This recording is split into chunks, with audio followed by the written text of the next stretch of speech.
৪২ দিন পর জুনিয়র চিকিৎসকরা কাজে ফিরলেন, তবে আংশিক কর্মবিরতি চলবে। আজ থেকে জরুরি পরিষেবায় যোগ দিলেন জুনিয়র চিকিৎসকরা। পাশাপাশি আন্দোলন চলবে বলে জানিয়েছেন তারা।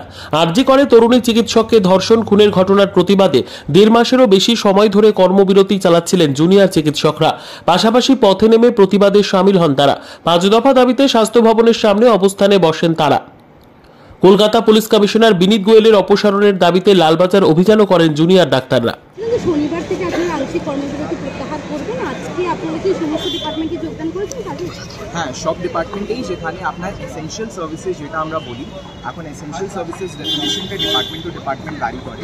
আমরা এখানে জেনারেল সার্জারিতে এসেনশিয়াল সার্ভিসেসে আমাদের ট্রমা সেন্টার ডিউটি, যেখানে আপনার সব টাইপের এমার্জেন্সিজ আছে, কোনো টাইপের রোড ট্রাফিক অ্যাক্সিডেন্ট হলো বা কোনো টাইপের সার্জিক্যাল এমার্জেন্সি হলো, সেটাতে সবকটা ডাক্তাররা যাদের আজকে ডিউটি আছে আমরা যোগ দিতে শুরু করেছি। আচ্ছা, আপনাদের যে ত্রাণ পৌঁছে দেওয়ার যেটা আপনাদের কর্মসূচি ছিল বন্যার উপর এলাকায়, সেটাও কি চলছে? সেটা অলরেডি আমাদের কালকে হয়েছিল, আজকে হচ্ছে, আর পরবর্তী যতদিন আপনার যে flood affected areas of West Bengal আছে সেখানে আমাদের টিমস অলরেডি ডিসপার্স হয়ে গেছে। আজকে আমাদের তরফ থেকে আরজি কর মেডিকেল কলেজ থেকে একটা টিম কেশপুরে গেছে আপনার অভয়া ত্রাণ শিবিরের health camp, flood relief material provide করতে, অভয়া ক্লিনিক্স কন্ডাক্ট করতে। আমরা এই মুভমেন্টটা স্টার্ট করেছিলাম আর কন্টিনিউ করতে পেরেছি কমন ম্যানের সাপোর্টের জন্য। আর আজকে যখন কমন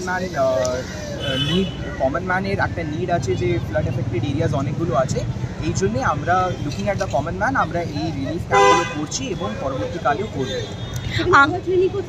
সেখানে অভয়া ক্লিনিকও চলছে। ফ্লাড রিলিফ ম্যাটেরিয়ালের যতটা আমরা সারপ্লাস যেটা আমরা পেয়েছিলাম সেইগুলো ডিস্ট্রিবিউট করা হচ্ছে, তার সাথে হেলথ ক্লিনিকও চলছে। আংশিকভাবে যেটা আপনারা বলছেন যে কাজ করছেন, তার সঙ্গে আন্দোলন, সেটা কিভাবে চালাচ্ছেন? সেটা আমরা যেহেতু এখন পার্শিয়াল সিজওয়াকে আছি, প্লাস আমরা কন্টিনিউয়াস আমাদের মধ্যে ডিফারেন্ট অভয়া ক্লিনিক্সগুলো করছি, সেটা দিয়েই আমরা, আর প্লাস আমাদের যে আন্দোলন মঞ্চটা আছে সেখান থেকে different types of convention, rally marches, কালকে রাতেও একটা মশাল মিছিল হয়েছে, ওই দিয়ে আমরা আমাদের মুভমেন্টটাকে কন্টিনিউ করে রাখছি। এবং সামনের সপ্তাহে কয়েকটা ইভেন্টগুলো প্ল্যান্ড আছে, সেই ইভেন্টগুলো দিয়ে আমরা আমাদের আন্দোলনটা চালিয়ে রাখবো। তার সাথে এমার্জেন্সি আর এসেনশিয়াল সার্ভিসেস সবকটাই রিজিউম করবো। প্রিন্সিপালের সঙ্গে একটা মিটিং রয়েছে, সেটা কি নিয়ে হবে?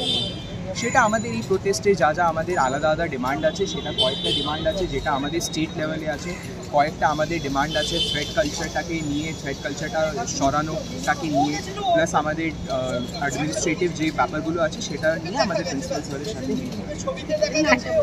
আমার নাম doctor Shivam Garudia, general surgery ডিপার্টমেন্টে আমি রেসিডেন্ট আছি। Thank you.